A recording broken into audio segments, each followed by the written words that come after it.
C.K. Harindran. Sir, നമ്മുടെ സംസ്ഥാനത്ത് നിലവിൽ വിവിധ പദ്ധതികളിലായി സൗജന്യ ചികിത്സാ സഹായം നൽകി വരുന്നുണ്ട്.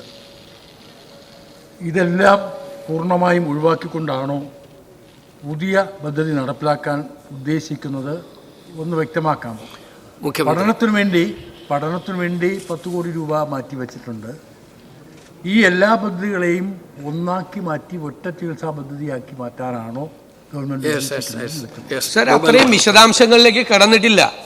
ഇൻഷുറൻസ് പ്രോജക്റ്റ് നമ്മൾ നടപ്പാക്കുന്ന ഇൻഷുറൻസ് പ്രോജക്റ്റ് എല്ലാ ഏരിയയും കവർ ചെയ്യുമെങ്കിൽ, നേരത്തെ നിങ്ങൾ വന്നപ്പോൾ 2 പെൻഷൻ മാറ്റി 1 പെൻഷനാക്കിയതുപോലെ അല്ല ഇത് ചികിത്സാ സഹായം ഉറപ്പുവരുത്തുക. ഏറ്റവും പാവപ്പെട്ടവർക്കും സാധാരണക്കാർക്കും ഒരു രോഗം വന്നാൽ അവർക്ക് ഇൻഷുറൻസ് ഉറപ്പുവരുത്തുക, അതാണ് നമ്മുടെ ലക്ഷ്യം.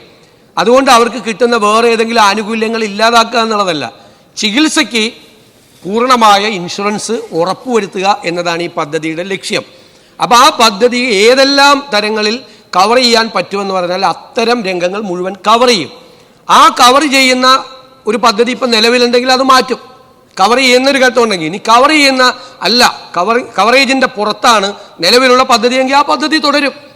അപ്പോൾ അത് ആലോചിച്ചിട്ട് വേണം. പദ്ധതി കിട്ടിയിട്ട് പദ്ധതിയുടെ കവറേജ് ഇൻഷുറൻസ് കമ്പനികളുമായിട്ട് നിരന്തരമായ ചർച്ച നടത്തിയിട്ട് ഇത് ഫൈനലൈസ് ചെയ്യാൻ പറ്റുള്ളൂ. അവർക്ക് ഏതെല്ലാം കവറേജ് കൊടുക്കാൻ പറ്റുമെന്ന് നോക്കിയിട്ട്. നിലവിലുള്ള ഒരു ആനുകൂല്യവും ഇത് വന്നു എന്നതിൻ്റെ പേരിൽ ഇല്ലാതാവില്ല. പുതിയ ഇൻഷുറൻസ് കവറേജിൽ ഇപ്പോൾ കിട്ടുന്നൊരു ആനുകൂല്യം ഉണ്ടെങ്കിൽ അത് 2 കൊടുക്കാൻ പറ്റില്ലല്ലോ, അപ്പോൾ അത് മാറ്റും, അത്രയേ ഉള്ളൂ.